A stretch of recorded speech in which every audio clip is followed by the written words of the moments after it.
დღემშვიდობის მოგესალმებით პარასკევია და ტრადიციულად საათის ამ დროს თქვენ უსმენთ და უყურებთ სპორტის თემას რადიო იმედში. ძალიან საინტერესო იანურის თვია ქართული სპორტისთვის.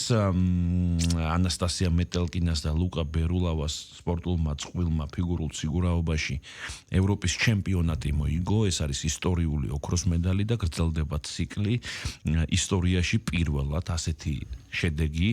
როგორიც არის ისტორიაში პირველად საქართველოს მაგალითად 2025 წელს ჰქონდა 42 ერთეული და კიდევ ერთი დაემატა ძალიან მნიშვნელოვანი და სასიამოვნო ფაქტია. პლუს ამას ეგაძეს აქვს შანსი რომ ინდივიდუალურ ასპარეზობაში ასევე ფიგურულ სიგურაობაში მოიპოვოს მედალი. მან მოკლე პროგრამაში პირველი რეზულტატი დააფიქსირა. ამ თემებზე ჩვენ ცოტა მოგვიანებით ვისაუბრებთ.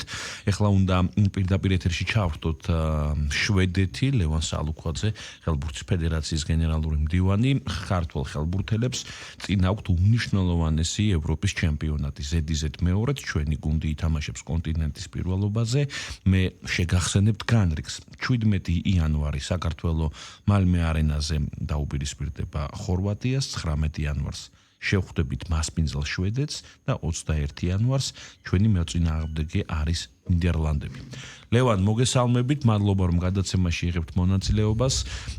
ვერ ვიტყვით რომ კენჭისყრაში გაგვიმართლა, მაგრამ ვერც იმას ვიტყვით რომ სუსტი მეტოქე შეიძლება ყოფილიყო კონტინენტის პირველობაზე. პირველ რიგში თქვენი მოლოდინი როგორია?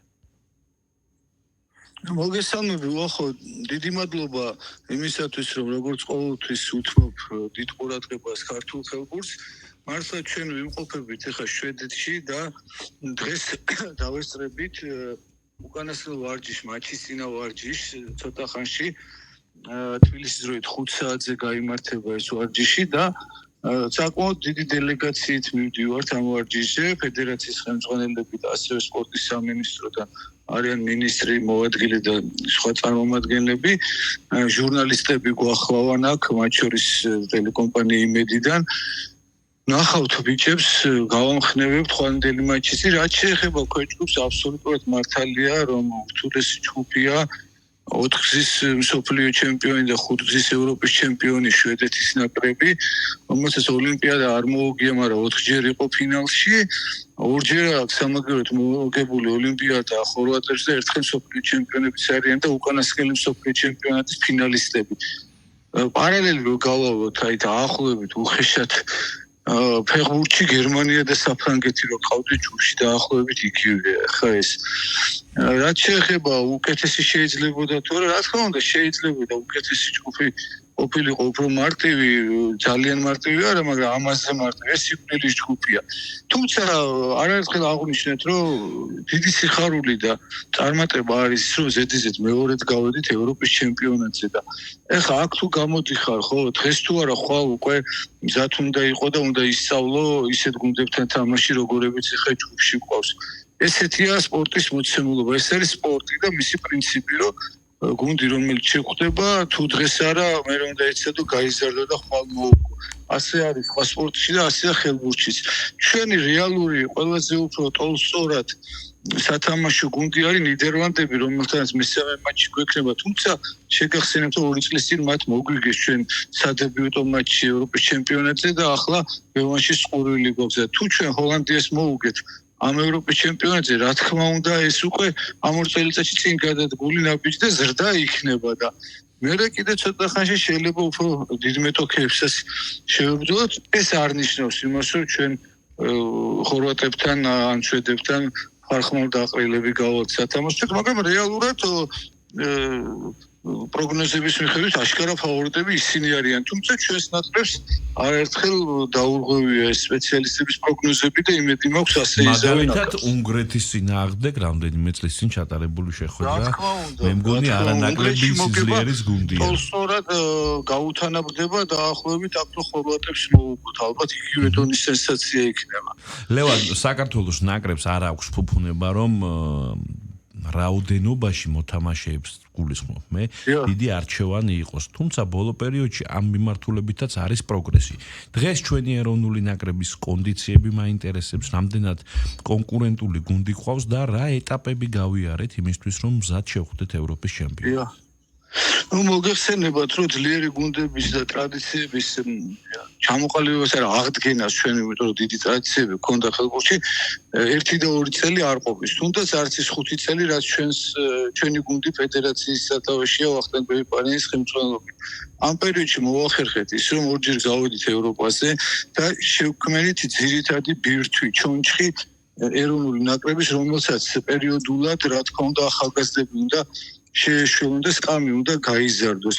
თავიდან გახსოვთ რომ 7 მოთამაშე თამაშობდა თითქმის წელს შეხვედრას. ეხლა უკვე მივედით იქამდე რომ ყავს დაახლოებით 10-11 მოთამაშე რომელსაც თავისუფლად შეუძლია იტვირთოს აი პირველი 7 ეულის ტვირთი და ასევე მოდიან ახალგაზრდები რომლებიც ხვალზე ჩაანაცვლებენ ასევე მათ ღირსეულად მოედანზე. ეს არის მე ვფიქრობ რომ ნებისმიერი ფედერაციის და სპორტის სახეობის მიზანი ეს არის რომ ხვალინდელ დღეზეც იფიქროს და არა მარტო დღევანდელზე და ამიტომაც სწორედ ესეთი ამხანაგური მატჩები შეარჩია ჩვენ მოწვეთმა რომ ახალგაზრდებსაც ეთამაშათ იმიტომ რომ პირდაპირ ხა ხორვატიასთან გამოიყვანო ახალგაზრდა მოთამაშე რომელსაც გამოცდილება არ აქვს და დაატაკო იმათ იმისთვისაც დიდი ტვირთია და ჩვენი გუნდისთვისაც სასარგებლო არ იქნება.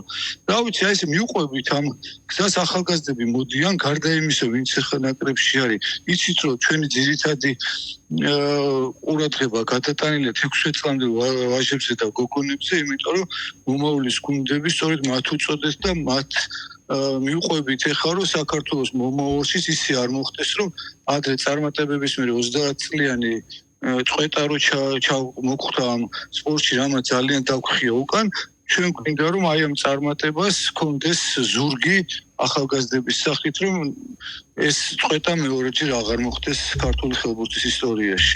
წარმატებებს გისურვებთ, სხვადასხვა მინდა ლევან გითხრა რომ იმაზე უფრო მეტი ინტერესი არსებობს საზოგადოებაში ხელბურთის მიმართ ამ ევროპის ჩემპიონატის მიმართ, ვიდრე მე გულწრფელად გეტყვი რომ წარმომედგინე ასე რომ მთელი საქართველო ჩართულია, გიყურებთ, გქომაგობთ და წარწმუნებული ვარ რომ თავს არ შევირწყვენთ.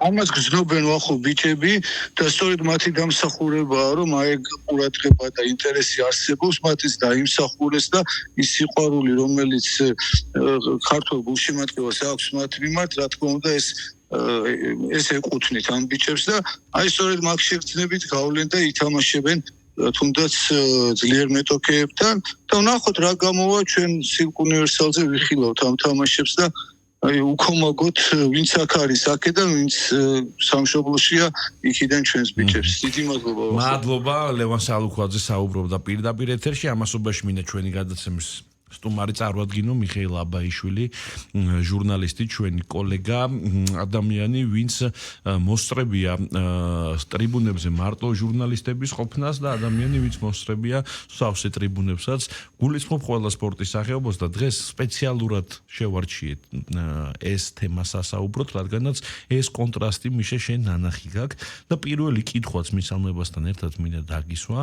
რომ რატომ ხდება დღეს როცა მთელი ერი კონცენტრირებულია სპორტული შედეგებისკენ, კონცენტრირებულია სპორტული სანახაობის ხილვისკენ და ყველას ერთად გვიხარია ჩვენების წარმატება. თითქოს რადიკალურად შეიცვალა საზოგადოება და ეს საზოგადოება გააერთიანა ქართულმა სპორტმა.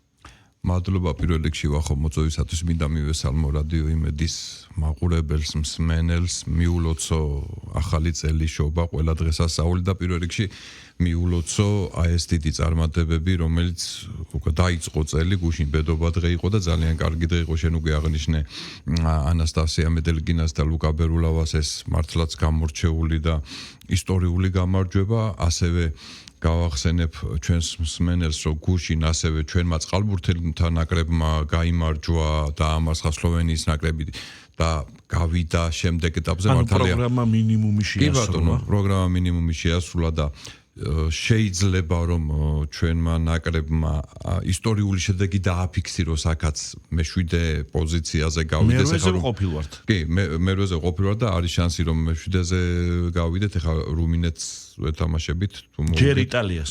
იტალიას და ხო, ჯერ იტალიას, მე რუმინეთს და თუ ავწდები შემდეგ უკვე სლოვაკეთი, თურქეთს შორის გამარჯვებულს, რომელთანაც ორივესთან ძალიან ისეთი არა სლოვაკეთი ჯობია თუ ასარ შეგვი. ხო, კი ბატონო, ანუ მანდაც წარმატება გვაქვს, ასევე შენ გაიხსენე გასული წლის 41 გამარჯვება 42 ისტორიაში პირველად 42 ისტორიაში პირველად მოხდა და რადგან ფიგურულ ციგურაობაზე ვსაუბრობთ ანასტასია გუბანოვა გახდა მსოფლიო ჩემპიონი გასულ წელს ახლა ნიკა ეგაძეს აქვს შანსი ევროპის ჩემპიონობა გუბანოვას ფიქრობ რომ ოლიმპიადისთვის გაცილებით უკეთეს ფორმაში შევა და მასაც შანსი ექნება იქ უკეთესი შედეგი დააფიქსიროს თუმცა აი აქ ახლა პირველ მცირე პროგრამაში რაღაცა ტექნიკური შეცდომა და მე-11-ზე გავიდა და შესაბამისად ახლა მედლის შანსი ძალიან მცირეა ხო პლუს ამას გვაქვს ფუტზალის ევროპის ჩემპიონატი თვის ბოლოს ლატვიაში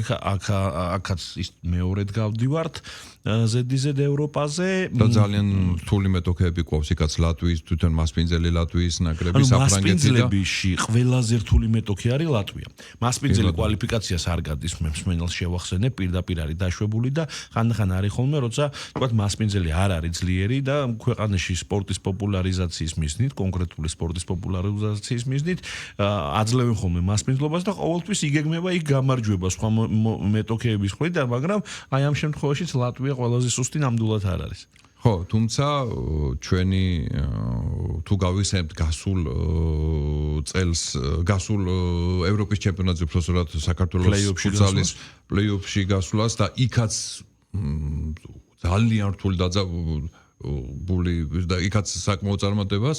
კი, ესპანეთში ვხვდით ბოლო-ბოლო. კი, და ასე რომ ჩვენ შეგვიძლია გავიხსენოთ თქვათ გასულ წელს ძალიან მაგარ ესპანეთის გახსენებაზე თქვათ კალათბურთის ევროპის ჩემპიონატი სადაც სრული ფურორი მოახდინა საქართველოს ნაკრებმა არავინ არ ერეოდა რომ ჯერ ჯგუფში ჩავტოვებდით ესპანეთის ნაკრებს შემდეგ საფრანგეთის ნაკრებს გამოვთიშავდით პლეი-ოფიდან და სულ ერთი ნაბიჯი დაგვაკლდებოდა 4 ხეულში შესვლამდე იქ ფინეთს მაშინ ფინეთთან დავმარცხით და სხვათა შორის ფინეთს ორივე თამაში მოუგეთ მანამდე საკვალიფიკაციოში კი ბატონო და საუკეთესო მატჩი ქონდა ფინეთს მაგ ევრობასკეტზე ზუსტად ჩვენთან კი ბატონო გეთანხმები ინდივიდუალურ დონეზეც მოთამაშეებისა და გუნდურათაც ყველაფერი გამოვით. კალათბურთში მაგას ძალიან დიდი მნიშვნელობა აქვს რომ აი წაგივა თამაში და ყველაფერი გამოგდის. ეს საფრანგეთს არ გაუმართლა რომ ეს ჩვენ დაგვემართა საფრანგეთს. ხო, ან ჩვენც გქონდა. კი ბატონო, ჩვენც გქონია ეს დადებითი მომენტი და ჩვენც ნამდვილად აი ამჯერად მე მაინტერესებს საზოგადოების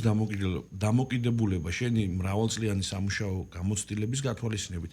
ესეთი სპორტით დაინტერესებული საზოგადოება თუ გახსენდება ყველა სფეროს წარმომადგენელს გულისხმობს, ქეს გულისხმობს და ასე შემდეგ. ნუ ეს ზოგადად არ არის ჩემთვის უცნაური, გამომდინარე იქიდან, რომ საქართველოს ზოგადად გენეტიკურად სპორტული ქვეყანაა. მე აღარ წავალ იქ ფარსმანქველებში და იმ სიღრმეებში ისტორიულ, თუნდაც რო ავიღოთ მე-20 საუკუნე, უმეტეს შემთხვევაში საქართველო პროპორციულად ვიძახი და არა ვთქვათ მედლების ზოგადი ჯამური რაოდენობით. პროპორციულად ჩვენი ქვეყანა ერთ სულ მოსახლეზე გადაანგარიშებით. 3-ეულში, 5-ეულში ყოველთვის იყო. ეს რაც შეეხება ოლიმპიადებს და ასეთ დიდ ტურნირებს. ამაზე გარდა ხო იგივე ფეხბურთი აიღე, კალათბურთი აიღე ხა ჩვენისთან პატარა ქვეყანას ევროპის ჩემპიონთა თასი აქვს მოგებული. ხო ერთ-ერთი პირველი ვინც თან ფინალში მადრიდის რეალი ყავს დამარცხებული.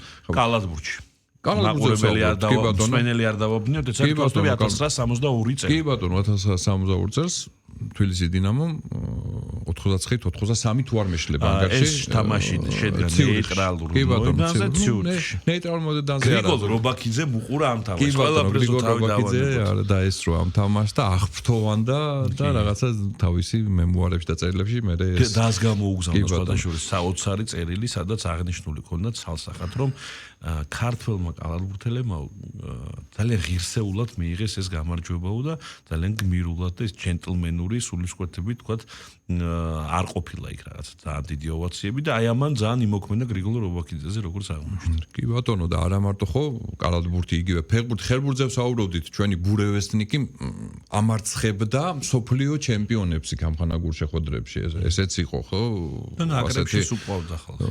ნაკრებში სულ ყავდა ხალხი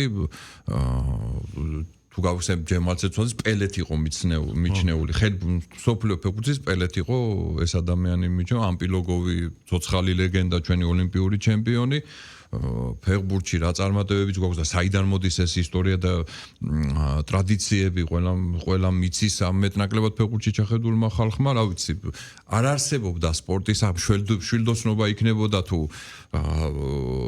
ძალოსნობა იქნებოდა თუ რა ვიცი ნებისმიერ სახეობაში გქონდა უდიდესი წარმატებები შესაბამისად ჩვენ ქართველები ვართ გენეტიკურად სპორტულიერი ამას ვერავინ ვერ უარყოფს როდესაც ჩვენი ინფრასტრუქტურა და ეს სპორტული ეკოსისტემა კიდევ უფრო განვითარდება, საითაც მიდის ახლა ჩვენი ქვეყანა, ხო, ახლა დაანონსებულია და მიმდინარეობს უკვე, რომ მთელი ქვეყნის მასშტაბით ყველა რეგიონში უნდა გაკეთდეს სპორტული ცენტრები, მოედნები, გაკეთდა კიდეც და კიდეც გამორიცხულია, რომ ქართულმა გენეტიკამ ძალიან მარე შესაბამისი შედეგი არ გამოიყოს.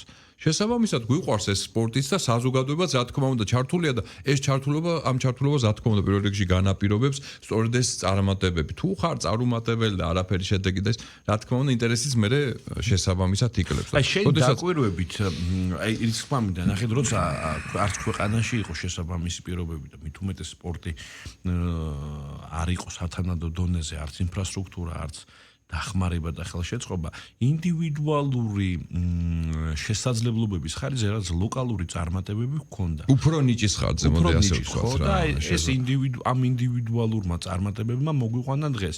შენ როგორ ფიქრობ დღეს როგორი სიტუაცია ქვეყანაში ამ მიმართულებით ვარ თუ არა ისევ ინდივიდებზე დამოკიდებული თუ ემჩნევა რომ ცდილობს შესაბამისი საზოგადოება რომ ჩამოაყალიბოს თუნდაც სისტემური ხასიათის მუშაობის პროცესი, რომელიც იქნება კონვეირივით. რა არის იცი, ეს სისტემა ყალიბდება. ამაზე კეთდება სახელმწიფოში ძალიან ბევრი, მაგრამ მე მინდა პირდაპირ ყოველგვარი იმის გარეშე უთხრა ძალიან დიდი მადლობა საქართველოს მთავრობას და კონკრეტულად საქართველოს სპორტის სამინისტროს, იმიტომ რომ ეს მუშაობა ძალიან ხელშესახები და თვალნათელია რა, რაც მიმდინარეობს როგორც ფედერაციებთან. პირველ რიგში მე მინდა მადლობა უთხრა იმ მხარდაჭერისთვის, რასაც საქართველოს სპორტის სამინისტრო აკეთებს ჩემი ასოციაციისთვის, საქართველოს სპორტულ ჟურნალისტთა ასოციაციისთვისაც, რომლის პატივი მაქვს წარმოვადგინო ეს ასოციაცია ვიცე-პრეზიდენტის რანგში, იცი შენ და მინდა ვთქვა, რომ ის მხარდაჭერა რაც იყო წინა წლებში, აი ალბათ გაათმაგებულია. თუ არა შესაბამისი გაშუქება და საინფორმაციო მხარდაჭერა არც ერთ სპორტს არ ექნება ის შედეგები, რაზეც უნდა გავიდეს.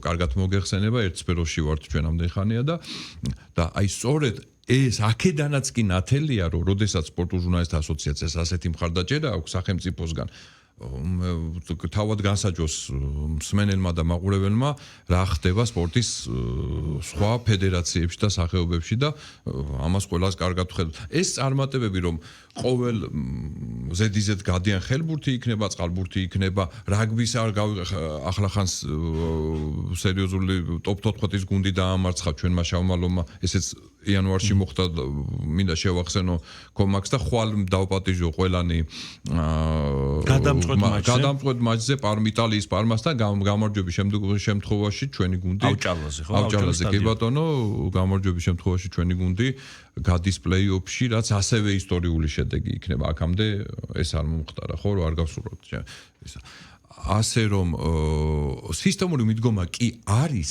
მაგრამ რო არა ინდივიდები ჩვენ ასეთ წარმატებებს ვერ მივახცევთ. იგივე ჩვენ ვსაუბრობდით ეთერში შესვლამდე ხუჩა კვარაცხელიას ფაქტორზე, ხო?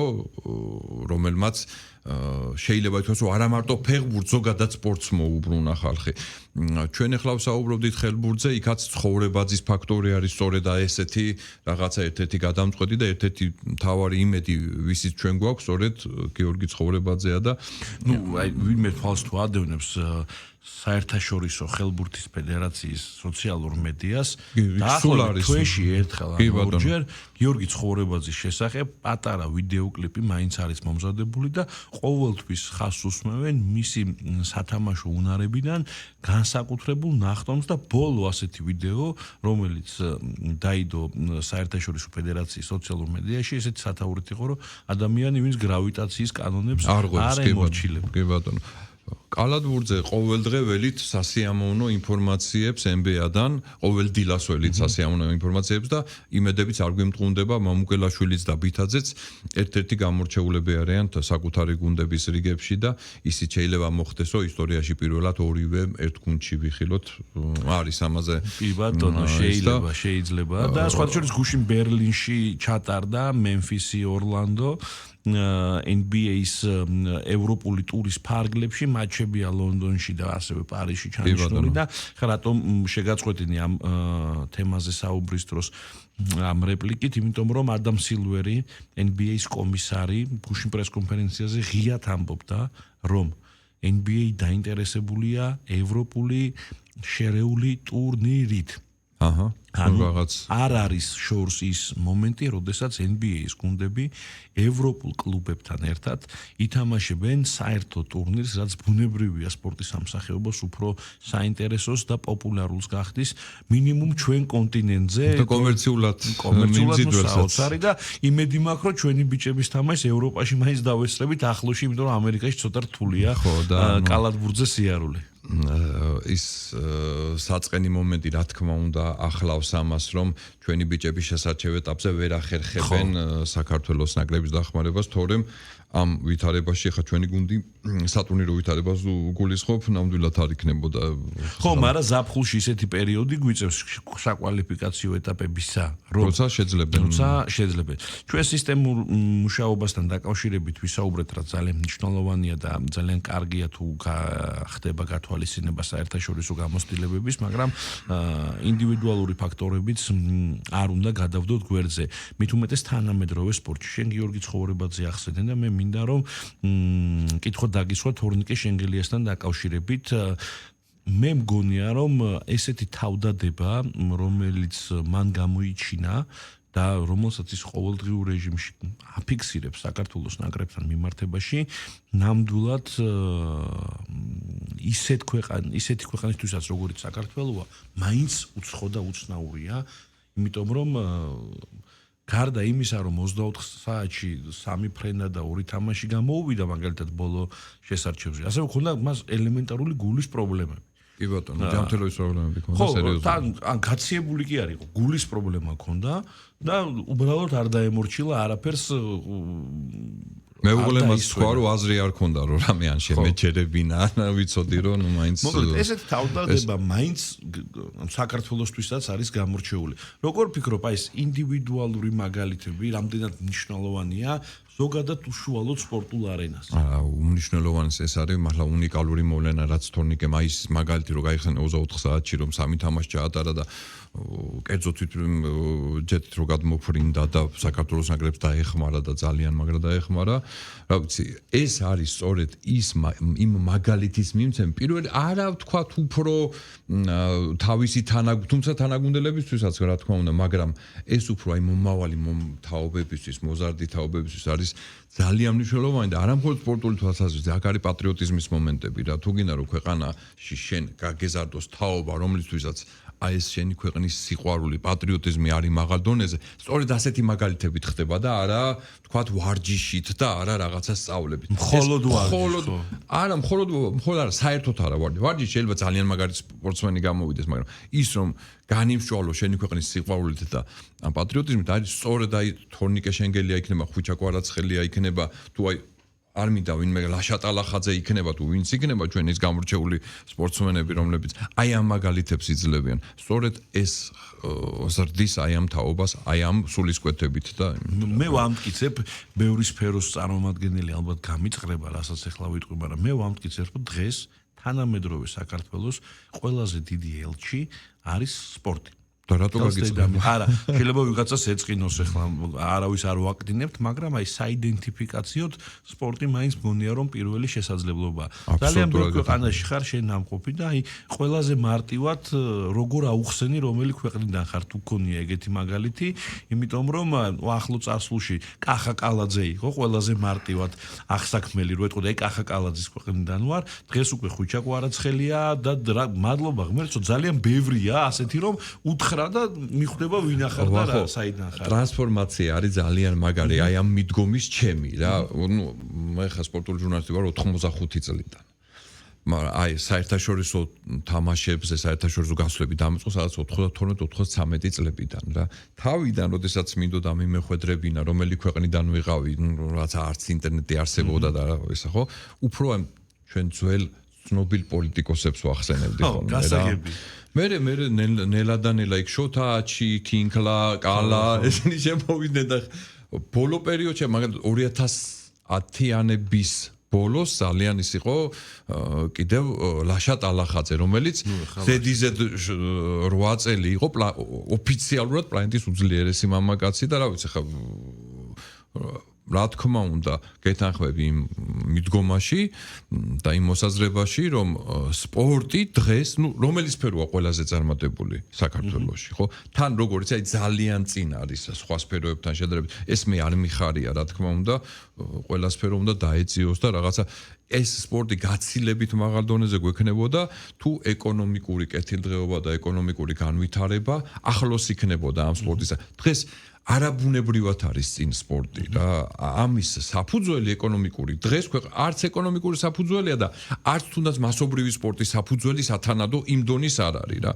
ეს ყოველ შემთხვევაში პროფესიონალური სპორტი მოგეხსენება როგორი დაფინანსებას დღეს სპორტს აქვს არის უპრეცედენტო გეთანხმები მაგრამ ეს მხოლოდ სახელმწიფოს მხრიდან არის ძირითადად ეს დაფინანსება აუცილებელია რომ სპორტში კერძო სექტორი იყოს წარმოდგენილი სად არის ხა საფრანგეთში ინგლისში რა იციან ვაფშე საერთოდ სახელმწიფო დაფინანსების შესახებ აქ კი ბატონო ძირითადი ტვირთი მოდის სახელმწიფოზე მაგრამ აი როდესაც კერძო სექტორიც აუბამს მხარს სახელმწიფოს და სათანადო დაფინანსება წამოვა მე ნახე შენი სპორტული წარმატებები და მე ნახე შენ აი ეს მიღწევები და შედეგები რა იცი რა არის მაინც მე მგონია დღეს ყველაზე დიდი წარმატება ქართული სპორტის არის ამ მეტნაკლებად დაპირისპირებული საზოგადოების გაერთიანება და სიხარულის განცდა ერთადერთი სფერო სადაც აი ყველა ერთ აზრზე ვართ მე ვიყავი გერმანიაში ევროპის ჩემპიონატზე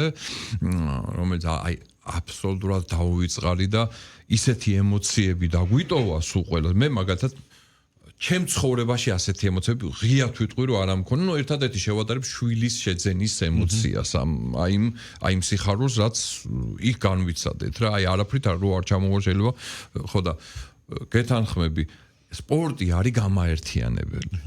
და ბოლოს სანამ დავასრულებ, მინდა გითხო შენი მოსაზრება საქართველოში 20-ზე მეტი საერთაშორისო ტურნირი ჩატარდა. გასულ წელს მათ შორის სერიოზული რანგის სოფლიოს ჩემპიონატი ფარიკაობაში, მაგალითისთვის რა ვიხოთ. აი ესეთი შინაარსის აქტივობები რო განმაზოგადოთ. რას აძლევს სახელმწიფოს და მოსახლეობას. რატომ არის ეს მნიშვნელოვანი? მე ბევრჯერ გამიგია, რომ რა გვინდა ეხლა ვიღაცების ჩამოყვანა, იქ ფული სხვა რაღაცაში მოხმარდეს და ასე შემდეგ და ასე შემდეგ. ჯერ ერთი დავიწყოთ იქიდან, რომ სპორტული ინდუსტრია, მსოფლიო სპორტული ინდუსტრია ერთ-ერთი ყველაზე წარმატებული, თუნდაც აი ტურისტული, სპორტული ტურიზმი არის ერთ-ერთი ყველაზე წარმატებული ტურიზმი მსოფლიოს მასშტაბით რა. ამას მოსდევს ტურისტების ძალიან დიდი ნაკადების მიგრაცია და სერიოზული შემოსავლები მოაქვს ქვეყნისთვის. ამას გარდა ვახსენეთ ჩვენ აი რითი აცნობდი შენ საქართველოს, როდესაც გადიოდი უცხოეთში, ხო? ეს ძალიან დიდი პრობლემა იყო. საქართველოს მართლა არავინ არ იცოდა.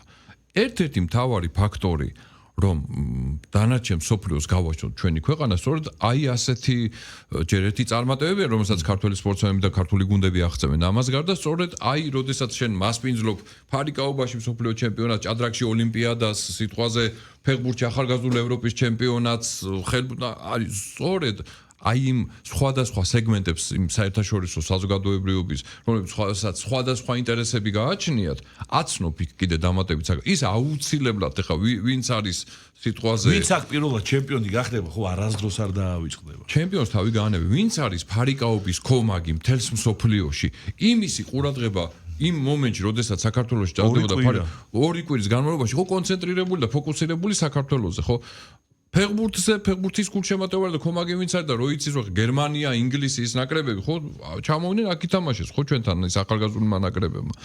იმ ქვეყნის ფეხბურთის კომაგთა მთელი ინტერესი ხო ფოკუსირებულია საქართველოზე. იქ ბატონო ტურთიც ძალიან ბევრი იყო და იქ ხომ მარტო ის არ არის რომ ფეხბურთს უყურებენ. იქ სხვა და აქ ჩამოსულებიან და ქვეყანას ეცნობიან რა. სულ ყველაფერს თავი დავანებოთ. ჩვენ ვატარებთ ყოველწლიურად სპორტულ ჟურნალისტთა ასოციაცია საერთაშორისო ტურნირს კოტე მახარაძის სახელობის მედია თასი გვაქვს, ხო? სადაც ჩამოდიან სხვადასხვა ქვეყნის მედია ნაკრები გუნდები. ისინი აქ რო ჩამოდიან, არა მხოლოდ იმ კუთხით, რომ ფეხბურთი ითამაშონ. უნდა ნახოს საერთაშორისო მედიაში რა გამოხმაურებებია, ზოგადად საქართველოზე რა სტატიები, რა სიუჟეტები მზადდება. მე ვსაუბრობ ძალიან მარტივ პატარა მედია ტურნირზე.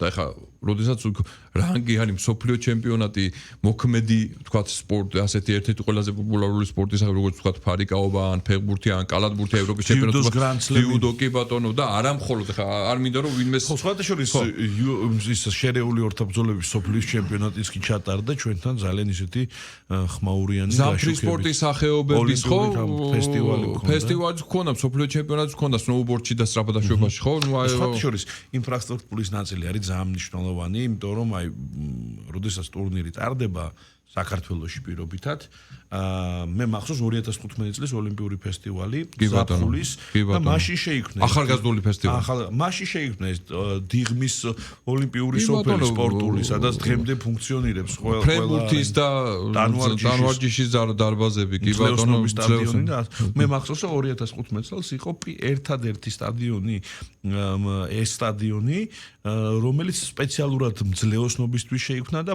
ევროპაში იყო ბოლო 5 წელში პირველი სტადიონი მხოლოდ მძლეოსნობაზე გათვლილი. მოკლედ, ამ სასიამოვნო და პოზიტიურ ნოტაზე ერთი კვირით დაგემშვიდობებით ძალიან საინტერესო უქმეები გველოდება და ასევე სამუშაო დღეებიც, იმიტომ რომ კიდევ ერთხელ შეგახსენებთ, მიმდინარეობს ევროპის ჩემპიონატი ფიგურულ სიგურაობაში, სადაც ერთი ოქრო უკვე გვაქვს და სხვა მედლის მოპოვების შანსები, სხვა უკვე არის ევროპის ჩემპიონატის პირველი ტური ხელბურში და საქართველოს ნაკრები ხორვატიის წინააღმდეგ თამაშობს კვირის ბოლოსკენ იწყება ფუტზალის ევროპის ჩემპიონატი, სადაც საქართველოს ზედიზედ მეორედ გამოდის და უკვე 6 თებერვლიდან ზამთრის ოლიმპიური თამაშები და წყალბურთი მიმდინარეობს უკვე და მეორე ეტაპის შეხვედრები არის 19 ხვალ რაგბიზე ისევ ვეპატიჟებით კომაქს. ასე რომ არჩევანისთვის ძალიან დიდი შესაძლებლობები არსებობს წარმატებულ კვირას გისურვებთ.